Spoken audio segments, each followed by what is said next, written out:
Hi, I'm Tim Sales. How do you determine what is valuable information? Do all authors have the same value to you? Well, of course the answer is no. Everyone knows the answer is no. But if you were to ask people, what method do you use to determine if what you read or hear is valuable or not? You'll get some pretty goofy answers. I had a lady actually tell me that she determines the validity of what she reads based on whether the information is balanced. Meaning if the author gives credit to both sides of an argument, then she believes that content to be true and valuable. That's pretty goofy because based on her belief, if someone is absolutely certain about their subject, she doesn't trust or value it. Another person claimed that it depends if the website or presenter looked professional. That too is goofy and can lead one down many wrong paths. My former profession was underwater bomb squad. The information we operated on meant life or death. I learned there how to place the correct value on what I read or heard. My desire here with this short clip is to share with you how to determine whose advice to take.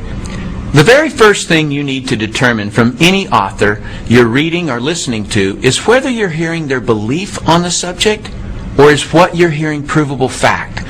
I'm saddened at how people will read a person's belief on a subject and forever operate their life as if the author gave them provable information. I remember a history professor giving the class his religious beliefs as if it was factual. The sad part is there were people who took that professor's belief mostly because he appeared to be an authority to all of us. But the information he gave us on religion was his beliefs only, none of which was provable. That being said, you have to be very careful in reading or listening to statements of so-called facts that mislead you. As an example, I recently read, your odds of making big money in network marketing are lower than winning at gambling in Las Vegas. Well, factually, the highest odds you can get in Las Vegas is the roulette table at slightly under 50-50 odds. So the author's statement is true. But how the author tricked you was by implying that making money in network marketing is based on odds or chance. It's not. It's based on performance.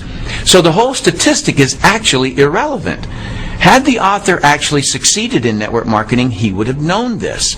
The author also tricked you by taking the statistic out of context. The author didn't tell you that no business venture in the world will give you those same 50-50 odds.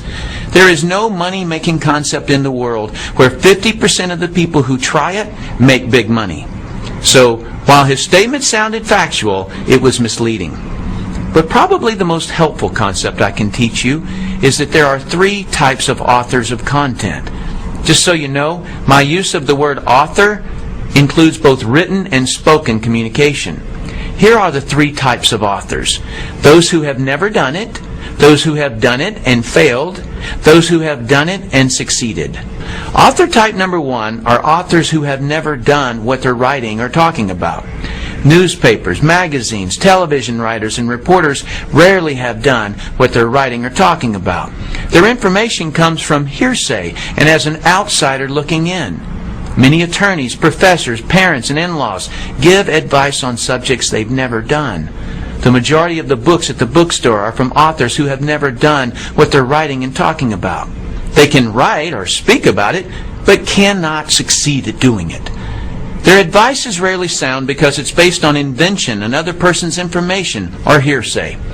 This problem is compounded when an author simply repeats something they heard from the media. Now there are two layers of people who can't do what it is they're talking about, but think they know something about it. Authors who have never done what it is that they're writing about, or who have never succeeded at it, cannot possibly place the correct importance on the subject. You can always identify authors who have never done it because their content is slightly or grossly off the correct subject. As an example, I read a web article claiming that multi-level marketing success was mathematically impossible. Do you see what I mean about authors writing about what they've never done? He completely missed the subject. And as for his mathematical theory, that's like claiming that it's scientifically impossible for a bumblebee to fly. Has it ever occurred to that author to just look? The MLM industry sells $109 billion worth of products and thousands of people earn millions of dollars. Plus the oldest MLM company is still growing. Author type number 2 are authors who have failed at what they're writing or talking about. When someone has failed at what they write or talk about, it is common for them to be critical of the subject and those who do it. When someone is critical of something, they are inclined to find fault with it. Why? Because something about the subject is a complete mystery to them, and they feel inadequate. They obviously couldn't figure out some part of it, and they quit before they ever found out. Take, for example, a person who wanted to be a real estate investor but failed at it. He will project his negative experience onto whatever he writes or says about the business. He'll typically write and talk about what's hard, wrong, or dangerous about real estate. Why? Because he never figured it out, and someone who succeeds at it proves his inadequacy on the subject of real estate. His worst nightmare is people succeeding at real estate investing. His negativity may focus on the aspect of real estate investing that caused him to fail, but more than likely he doesn't know why he failed. So he tries to make everything about real estate wrong, including anyone who does real estate. Just a warning, on every subject there are more people that quit at it than people who succeed.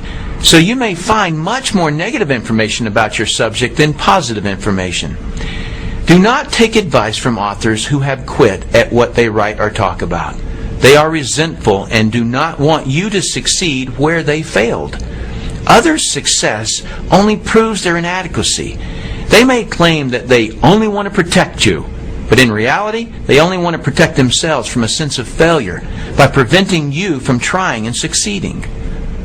Author type number 3 are authors who have succeeded at what they're writing and talking about. If an author has succeeded at what they are writing or talking about, they are a valuable asset to you, and their advice is worth listening to.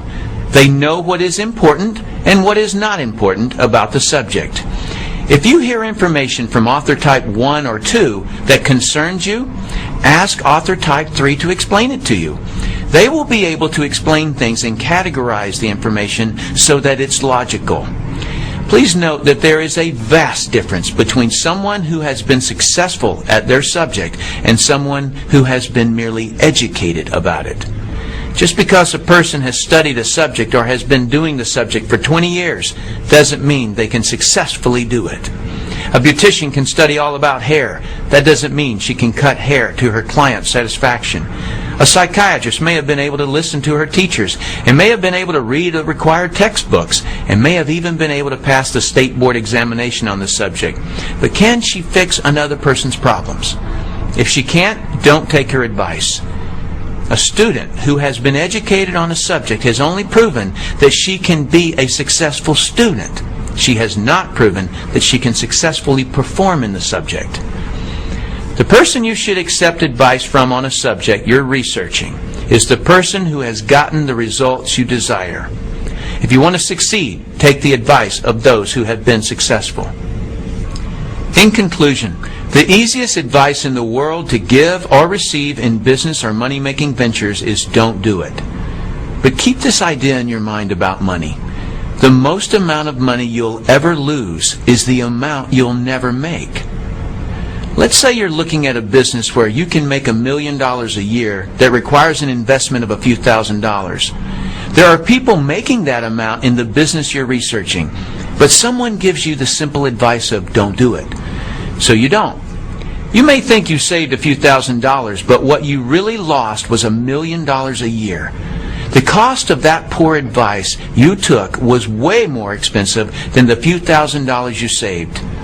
If you read a website or listen to someone that is recommending you not do a particular business, just ask them for a better alternative where the same return is available. And of course, don't take their advice unless they've succeeded in the business they're recommending.